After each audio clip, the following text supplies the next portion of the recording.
Bienvenue dans cette vidéo. La première chose qu'il faut avoir en tête, c'est qu'une entreprise existe uniquement s'il y a du chiffre d'affaires qui est fait. S'il n'y a pas de chiffre d'affaires, il n'y a pas vraiment d'entreprise. Donc si on parle de chiffre d'affaires, on va devoir parler de vendre. Comment on fait des ventes, comment on vend et comment on vend correctement, entre guillemets. Alors vendre, qu'est-ce que c'est? Vendre, c'est deux choses. Rien de plus, rien de moins. Vendre, c'est rassurer et donner envie.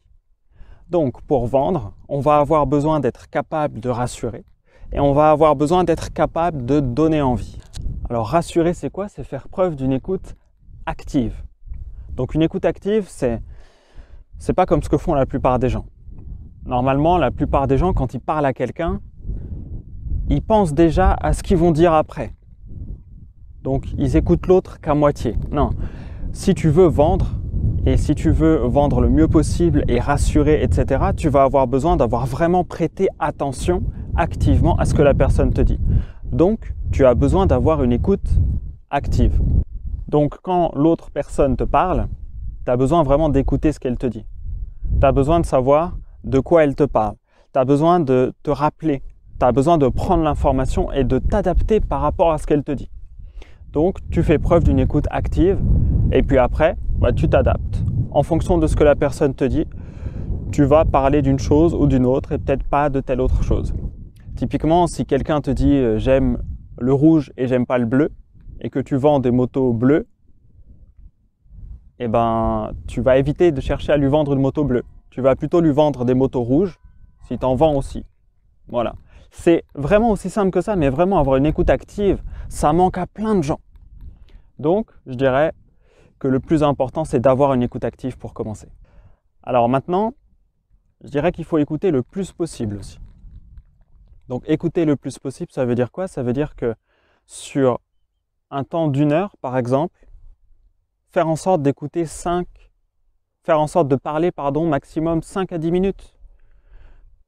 Un quart d'heure, grand maximum. Si le client potentiel, si le prospect peut parler pendant quasiment tout le temps, c'est mieux.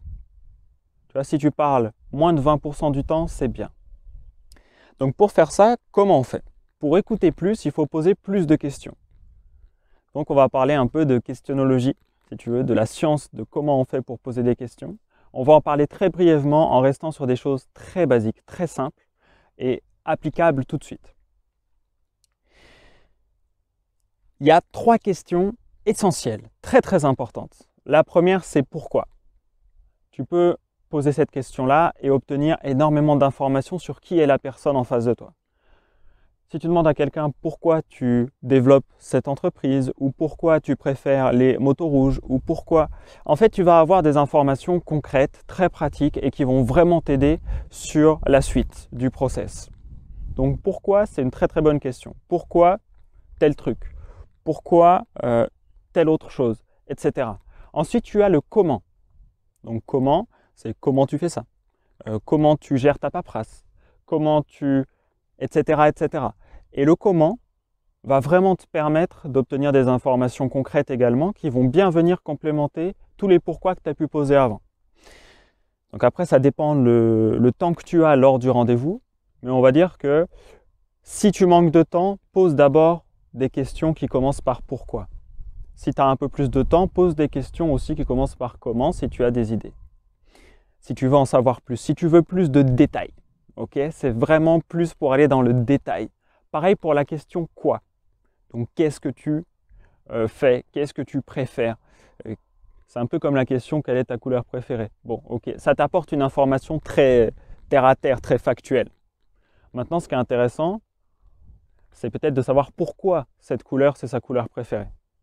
Et là, tu auras des informations de contexte qui vont vraiment t'aider à vendre. Bon. Donc ça, si ce n'est pas clair, entraînez-vous, faites-le. Je vous encourage vraiment à pratiquer tout ce que je dis. C'est le plus important pour vraiment comprendre.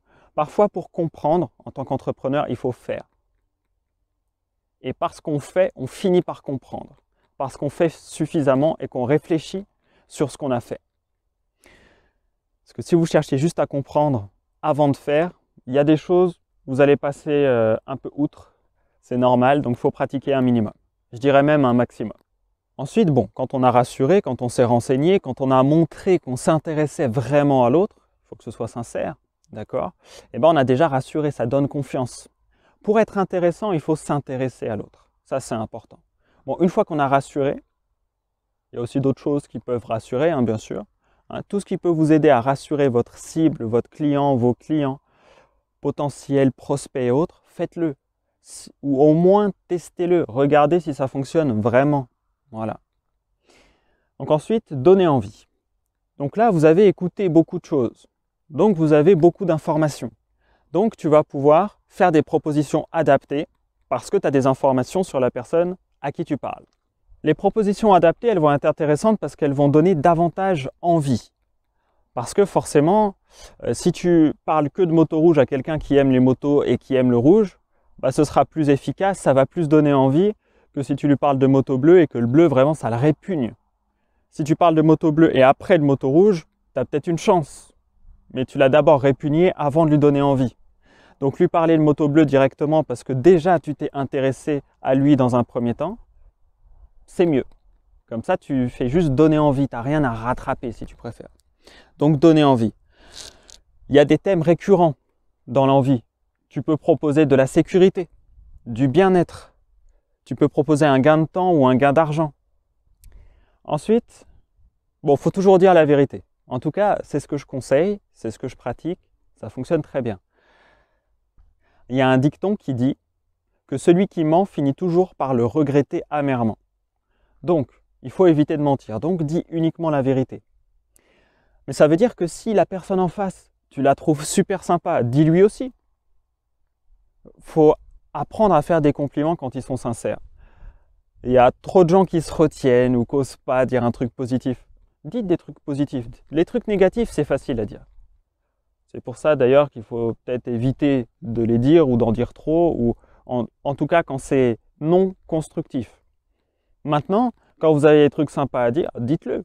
C'est toujours agréable, c'est toujours ça de prix. Ça va vous permettre de créer plus de liens humains parce que vous dites à l'autre que vous l'aimez bien en tant qu'humain. Donc ça, c'est aussi un point important. On a besoin d'humanité dans ce monde. On est de plus en plus d'humains, donc autant créer de plus en plus de liens. En tout cas, ça peut peut-être vous aider à vendre plus. Je dis ça comme ça. Testez-le, peut-être que ça peut changer des choses dans votre boîte ou dans vos boîtes. Enfin, dans ta boîte. Ensuite, sourire. Ça, c'est un point important. Sourire, c'est gratuit. Ça vous humanise. Donc faites-le. Si vous êtes heureux, montrez-le. Vous voyez ? Si vous êtes heureux, que vous ne souriez pas, que vous faites une tête d'enterrement H24 quand vous parlez à vos clients, etc., vos clients ils vont se dire il a un souci, quoi. Ou elle a un souci. Donc, si tu peux sourire, souris. Si tu as une blague à sortir, sors-la. Enfin, ça dépend dans quel domaine tu es. Mais adapte-toi aussi aux personnes en face de toi. Voilà. Si tu as bien écouté, si tu t'es bien intéressé à la personne en face, tu sauras quoi dire et quoi ne pas dire normalement.